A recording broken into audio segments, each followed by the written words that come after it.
Selamat datang di peluncuran produk Xiaomi seri legenda. Throughout the whole world, Redmi Note series has sold more than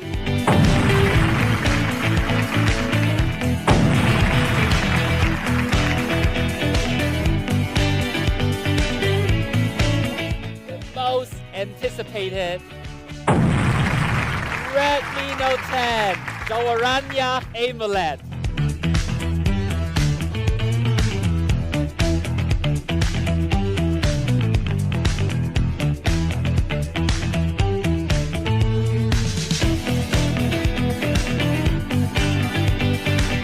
The first ever in Redmi Note series.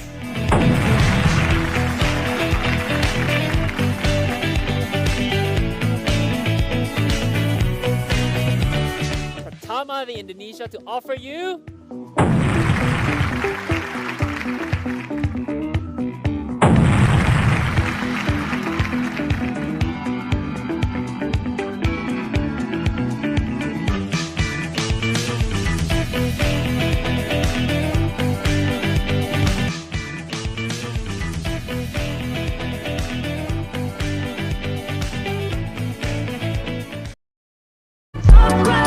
Oke, ringkasan dari awal adalah ada HP seharga 2 jutaan yang mana dia udah dapat layar AMOLED, 48 megapiksel quad kamera, baterai 5000 mAh, Snapdragon 678, dual speaker, IP rating 53. Dah, apalagi yang kurang ya? Coba kalian komen di bawah. Jadi, worth it atau enggak untuk dibeli si Redmi Note 10? Kalau buat saya sih jelas worth it banget. Karena dengan harga 2 jutaan, kamu bisa dapat layar Super AMOLED, baterai gede 5000 mAh, ngecasnya juga cepet 33 watt, dan tentu saja performa yang cukup banget untuk keseharian.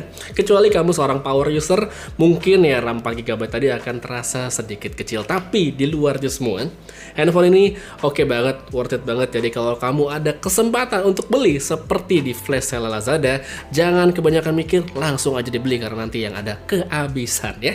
Kesimpulannya sendiri, Redmi Note 10 menurut saya HP bisa dibilang yang cukup bagus ya guys ya untuk HP di kelas entry level, terutama di kelas 2,5 jutaan. Di harga segitu kita bisa mendapatkan layar Super AMOLED, Qualcomm Snapdragon 678, terus juga untuk kameranya sudah memiliki quad kamera, apalagi kameranya cukup stabil banget ya guys ya untuk perekamannya, dan udah didukung fast charging hingga 33 watt. Yang menurut saya Redmi Note 10 ini bisa dibilang HP paket komplit.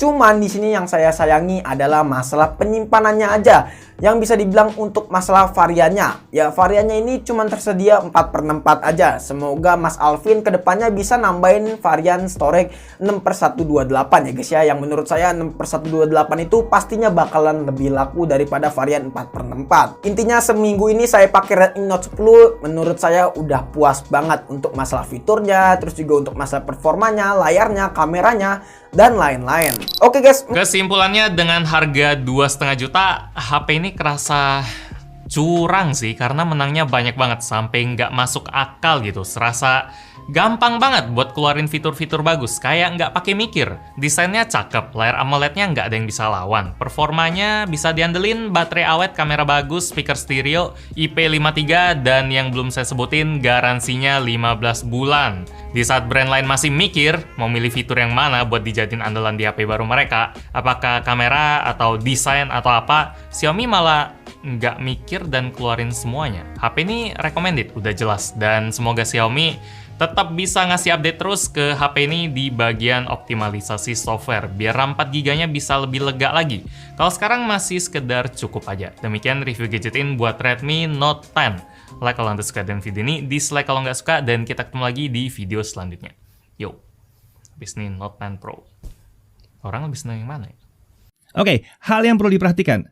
Sisa usable RAM itu hanya 1,6 GB di varian RAM yang 4 GB ini. Ini mungkin agak sedikit mengganggu terutama untuk game yang besar-besar seperti Genshin Impact mungkin ya, atau mungkin juga benching itu agak sedikit beda skornya dari harapan. Tapi kalau untuk penggunaan sehari-hari kami nggak merasakan ada yang mengganggu banget sih ya, karena 4 GB sebenarnya udah oke banget sih ini. Kemudian refresh rate layar ini memang hanya 60 Hz, tapi perlu diingat ini adalah layar Super AMOLED. Rasanya sih udah oke banget ya kalau untuk harga segini pakai AMOLED. Kalau saya suruh pilih apakah harus IPS 120 atau mesti pakai AMOLED 60, kayaknya AMOLED 60 lebih esensial ya, lebih enak aja di mata.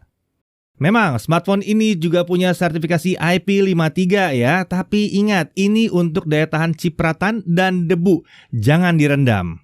Dan apa yang kami suka? Ya jelas, Snapdragon 678 di harga segini ini menghadirkan performa yang terbilang tinggi. Ini menarik banget memang di sini. Kemudian tadi layar Super AMOLED-nya ini luar biasa banget karena terang banget, color gamutnya di IP3 pula di sini ya. Daya tahan baterainya juga ini tergolong baik banget. Masih ada infrared blaster, stereo speaker, FM radio juga buat yang butuh masih ada.